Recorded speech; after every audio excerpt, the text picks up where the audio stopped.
In today's video, I'll show you the best OBS recording settings for macOS. So without further ado, let's hop right into it. Alright, so first things first, what you want to do is open up your OBS on your Mac. Once you do that, go into the settings right here. It will open up this page right there. And now what you want to do is go into the video tab. And in the video tab, you'll see two different things. You'll see the base canvas resolution and the output scaled resolution. What this means is the base resolution is what your monitor resolution is, and the output is what's going to be streamed. If you want to choose the highest possible resolution, simply click on this and then choose whatever your highest monitor resolution is. Because I'm using the built-in laptop monitor, it's the 3420 by 2214. If you are using an external monitor, you can choose either 1920 by 1080 or you can choose a 2560 by 1440 if you have a 2K monitor. So choose the highest possible resolution you can on the base canvas resolution. And then on the output, you want to choose whatever the resolution you want to record in. So if I want to record in 4K, I can choose 4K. If I want to record in 2K, I can choose that, or I can choose 1080p. I want to choose the highest possible resolution, so I'll just keep everything as default as is. On the common FPS values, you want to change this from 30 to 60. This is the best for if you're recording games. If you are doing just talking head videos like I am, you can choose 30, that's totally fine. But because your Mac is pretty good and can run most of the things, you can simply choose 60 and that will be all right. Now, once we've done that, we want to go to the output tab and change certain settings. So we go to the output right here. On the output mode, you want to choose advanced from simple and then click on recording right here. And now you'll see the most important things you want to change. On the type, you want to choose standard, as we don't really want to mess up with the custom output. Recording path is where you want your recordings to go. I have it set up as users and then my username and then movies. You can choose whatever folder you want to save your recordings to. And then on the bottom, you want to choose recording format. This is the most important thing. This is what you want your files to be saved as. In the past, I always recommended recording in MKV. If you were recording in the normal MP4 and something happened to your PC, for example, it crashed, the whole recording would be corrupted.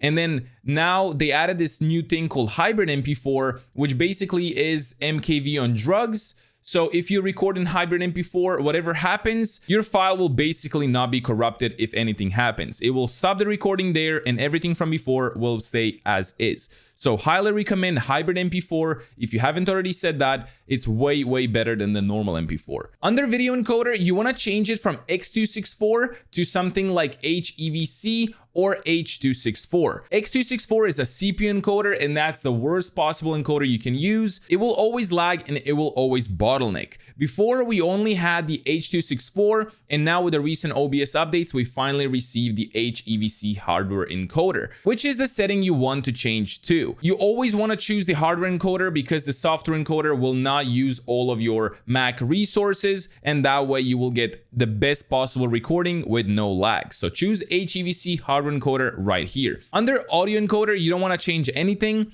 For the audio tracks, you can choose 2 tracks. I'll explain why. This is if you want to separate your gameplay from your microphone. So when you're editing, you don't edit everything in one audio track. So choose how many tracks you want. I usually do 2, and I'll show you how to actually set them up later in the video. Rescale output, we don't want to change anything over here. If you scroll all the way down to the encoder settings, you want to change the rate control from CBR to something like CRF. If you don't have this, you can choose CBR, but if you do have this option, make sure to use CRF.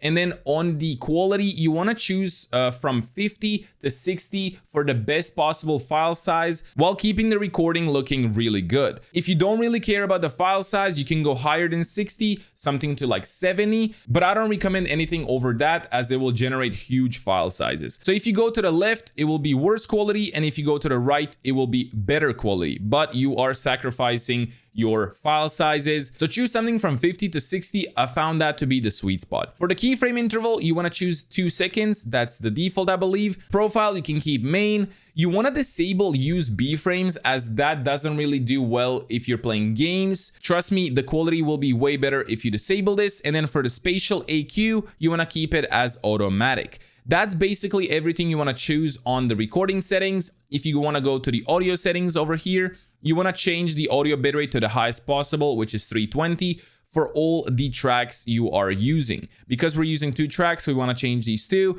If you are using all of them, you can just simply choose all of them as 320. Now you want to go into the audio tab on the left, and over here, you want to change the sample rate from 44.1 to 48 kilohertz. This will give you the best audio quality possible. If it wasn't already on 48, you can change it to 48.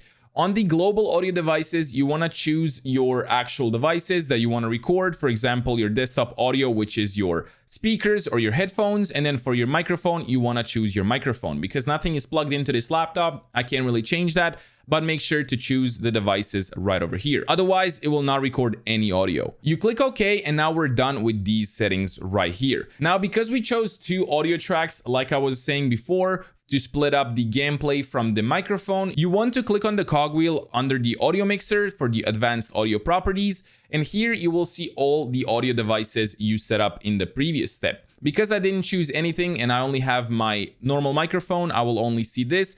But if you have your gameplay or your speakers or your headphones, you will see them over here. And now under the tracks, you will see all the tracks they will be saved to. So I want to save my microphone on the track 1. So I disable all the other tracks.